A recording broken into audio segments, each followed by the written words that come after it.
Good afternoon and welcome to the Nightline Twittercast. I'm Vicki Mabry. Thank you for joining us. 14 years ago, California passed a bill allowing for the prescribed use of so-called medical marijuana. Since that time, 13 other states have passed similar laws. This fall, a California voter initiative that would legalize possession and sale of marijuana has qualified for the November ballot. Now, while passage of this bill is by no means certain, it would be a watershed moment in the history of marijuana law in this country. So today we ask you, should marijuana be legal? Now, as always, we welcome your thoughts via Twitter. You simply go to the abcnews.com, go to Nightline, and click on our Twitter page.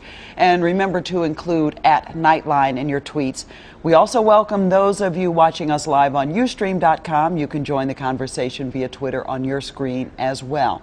Now, no package today. We're going to get straight into our guests. Our first guest is Brian Darling. He's director of the United States Senate Relations at the Heritage Foundation.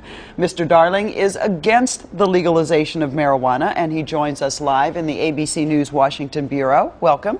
Also with us today, Alan St. Pierre, the Executive Director of the National Organization for the Reform of Marijuana Laws, otherwise known as NORML. Mr. St. Pierre is for legalization of marijuana, and he also is in Washington. Thanks to both of you for being with us today. Brian Darling, why are you against the legalization of marijuana?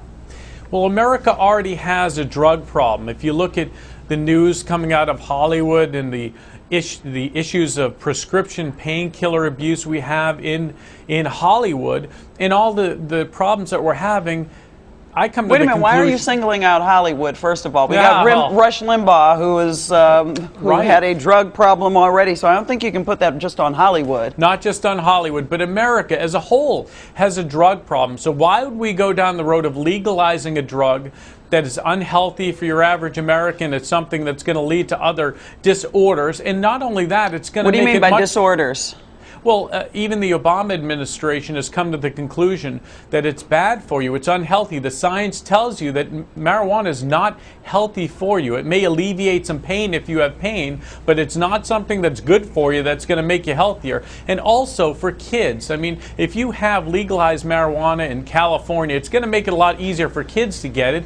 You can see the increased use in children. And this is at a time when we're seeing the use by children going down of marijuana. This is going to dramatically increase, and it already has under California's medical marijuana laws. All right, I see Alan St. Pierre shaking his head already, so let you get in there right away.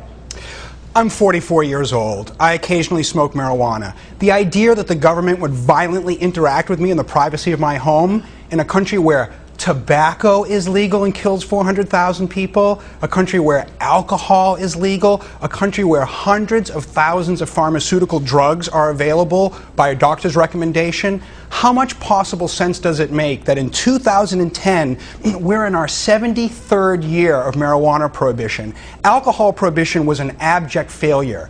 Marijuana prohibition at the 73-year mark is an outrage. Okay, but let me ask you, Alan, is pot, let's call it by its common street name, is pot more dangerous than alcohol?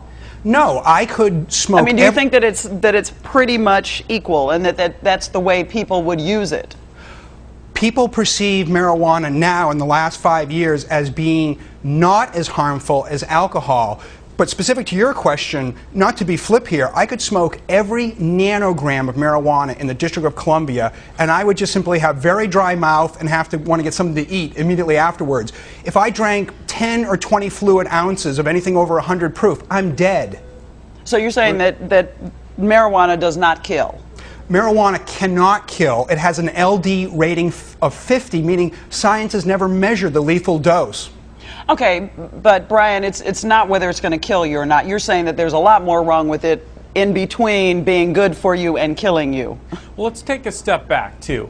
I mean, you talk about the fact that marijuana is not legal. You know what else isn't legal? Heroin, crystal meth, cocaine, and a lot of other drugs that. Okay, but would you make alcohol non-legal as well? No, I think we as a society. I actually drink alcohol every once in a while. I'm a tobacco user. I love my dip. Brian, in my world, we call you a hypocrite. Why is it that you can smoke tobacco and pay taxes to the state? You can go to happy hour tonight, but the government would put me in jail. How could you rationalize your hypocrisy? Well, let me ask you this: do you think that heroin should be legal? No, and let me tell you why heroin's not going to be legal in your life. Then you're a hypocrite. Well, no, excuse me, I'm not. I'm speaking about pharmacology here. You know, there's a reason why there's not a Heroin Times magazine, Brian. There's a reason why Showtimes doesn't have a series about selling heroin. We have marijuana as a well-accepted drug despite its 73 years of prohibition.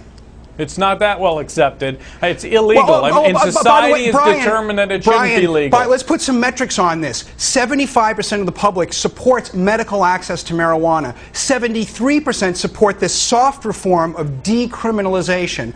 44% support legalization in California, where it started our conversation here today. 56% of Californians want marijuana legal. So you folks at the Heritage Institute who smoke tobacco, Foundation who smoke tobacco and use alcohol, you might want to be hypocrites, but the rest of the country, we don't want to be.